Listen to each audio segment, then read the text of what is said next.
Why AirBnB reviews don't tell the whole story. On Monday, journalist Nathaniel Friedman unleashed a tweet storm about his girlfriend's bad experience as an AirBnB guest. She and two other friends needed a place to stay at the last minute, and all the local hotels were booked in Friedman's retelling. Since they were desperate, they looked past the bad reviews and rented what was supposed to be a secure trailer for $270 per night. Upon arriving, they discovered that the amenities were even worse than they expected. House was methy as F, with garbage and graffiti everywhere, Friedman wrote. The lock was broken, so the guests resorted to using a wrench to secure the door. There was no running water. To add insult to injury, at 8 a.m., the host woke them up by pounding on the door. He demanded they write a positive review now. Once she got home, Friedman's girlfriend tried to get a refund. She was told by @AirBnB that the host's strict cancellation policy prohibited one, Friedman tweeted.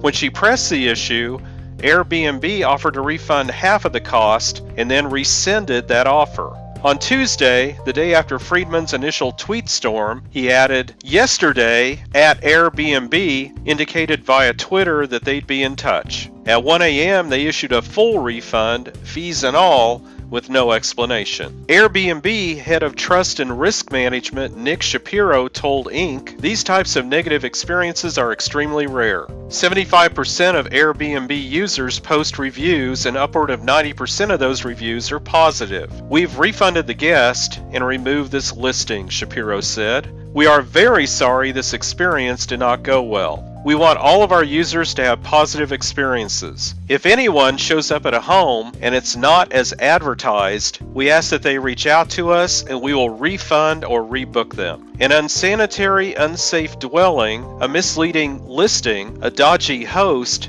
why isn't a refund easier to come by in such a circumstance?" Airbnb's website says that to be eligible for a refund, you must contact the company within 24 hours of check-in and include photos documenting the issues. In a direct message, Friedman explained that his girlfriend didn't get in touch with Airbnb immediately because the trailer was her only option for the night. "I get that she could have done more on her end," he said, "but there were lots of extenuating circumstances and every reason to believe, based on reviews, that the place would at least be passable." Friedman told Inc., "The bottom line is that Airbnb allowed someone to rent an unsafe property and then, per usual, gave full benefit of the doubt to the host." In a public tweet, he said, "This is a friendly reminder that Airbnb wants to avoid responsibility at any cost, and you can't count on them to ensure your safety." Friedman's girlfriend isn't alone in being dissatisfied by the company's response after a terrible experience. In 2015,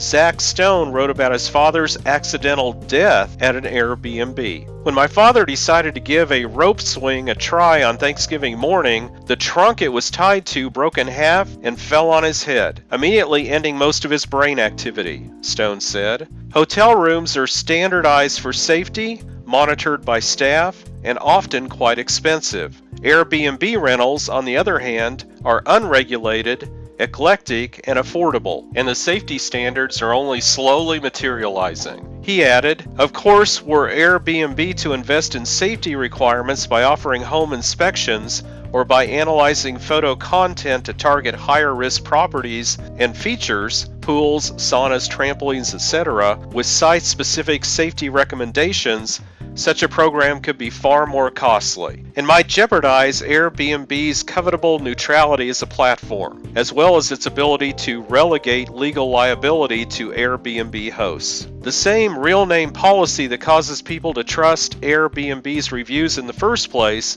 is what makes people reluctant to leave a terrible review." Seth Porges, a tech writer and Airbnb superhost, blogged that guests who leave negative reviews that seem unreasonable can expect to be rejected by future hosts. Sure, the reviews left for guests by past hosts are important, but the dirty little secret is that they aren't nearly as important as the reviews you yourself have left on hosts you stayed with. Hosts live in constant fear of the dreaded bad review, so you better believe we check what reviews a guest has left for previous hosts they've stayed with.